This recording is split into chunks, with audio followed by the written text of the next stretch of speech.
పైసలు అన్న టాపిక్ వచ్చింది కాబట్టి నేను ఒకటి అడుగుతా. మై విలేజ్ షో తర్వాత కేటీఆర్ గారు మిమ్మల్ని కలిసి ఆ షో అయిన తర్వాత చాలా వైరల్ అయింది, 2 crores అని. Is that true? 2 కోట్లు ఇస్తే అప్పుడే సినిమా వచ్చేదండి. నిజంగానే ఇవ్వలేదు.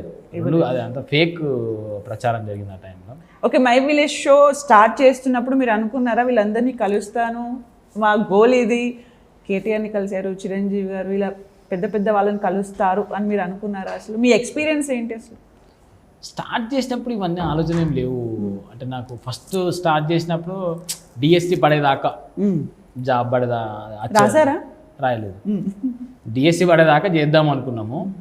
ఆ స్పాన్లో 3-4 మంత్స్ చేసిన తర్వాత సబ్స్క్రైబర్లు పెరిగారు, గుర్తింపు స్టార్ట్ అయింది. మీరు వీడియోలు చేస్తారు కదా, మీరు వీడియోలు చేస్తారు కదా అనుకుంటూనే మాకు కొత్తగా అనిపిస్తుంది. అరే మేమేంది ఏడిదైనా గుర్తుపట్టడు.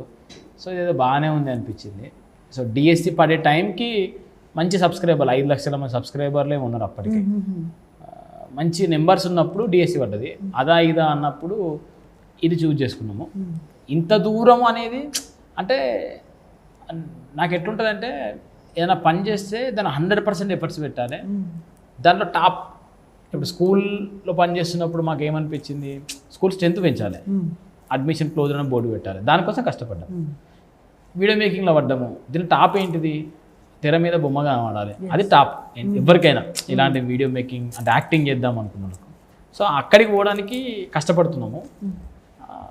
అవన్నీ మాకు కొన్ని అదృష్టం రూపంలో కొన్ని అట్లా యాడ్ ఆన్ అవుతూ వస్తున్నాయి అంతే. ఓకే, వెబ్ సిరీస్కి అండ్ మీరు చేసే షోకి డిఫరెన్స్ ఏమైనా గమనించారా? చాలా డిఫరెన్స్ ఉన్నాయి. ఓకే, ఏంటది?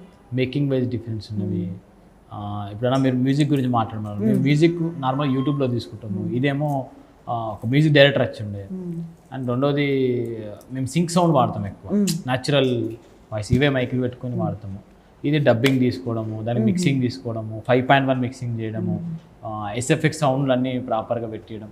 సో ఇవన్నీ ప్రొడక్షన్ వైజ్ చాలా చేంజెస్ ఉన్నాయి. మేము అంటే 10 మంది 15 మంది కూర్చొని వర్క్ చేసుకుని షూట్ చేసుకుంటాం. ఇది ఒక 70-80 మంది వర్క్ చేస్తారు ఇక్కడ సెట్లో.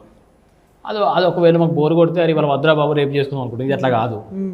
ఈరోజు లిమిట్ ఉందని ఈరోజు కొట్టేయాల్సింది. ఇప్పుడు తెలంగాణ స్లాంగ్ పైన వెళ్తూ ఉంది. ఇప్పుడు మన ఇది కూడా మోతెవరి లవ్ స్టోరీ కూడా అంతే. ఇంకా ఫ్యూచర్లో కూడా అలాంటివి ఎక్స్పెక్ట్ చేయొచ్చా మీ నుంచి? అంటే తెలంగాణ స్లాంగ్ని వదలరా? అంటే ఇప్పుడు మళ్ళీ పెద్ద తెరపైకి వచ్చేసరికి నేను ఇప్పుడు మన ఎస్ఆర్ కళ్యాణ మండపంలో ఒక ఫ్రెండ్ రోల్ చేశాను నేను. అది రాయలసీమ స్లాంగ్ ట్రై చేసిన నేను. Okay okay. సో నాకు తెలంగాణ స్లాంగ్ అని ఏం లేదు, మంచి కథలు చెప్పాలి అన్నట్టు ఉంది. అది వేసినా ఇప్పుడు మాకు మా డైరెక్టరు ఈ కథ రాసిండు. ఆయన ఒకవేళ చిత్తూరు స్టైల్లో ఏదైనా కథ బాగా వచ్చి ఇంకెవరైనా రాసి ఉంటే ఇట్లా అనుకుంటున్నాము, నీ క్యారెక్టర్ సెట్ అవుతుంది అనిపిస్తే అది నేర్చుకొని చేయడమే. ఇదే అని ఏం లేదు. Coming to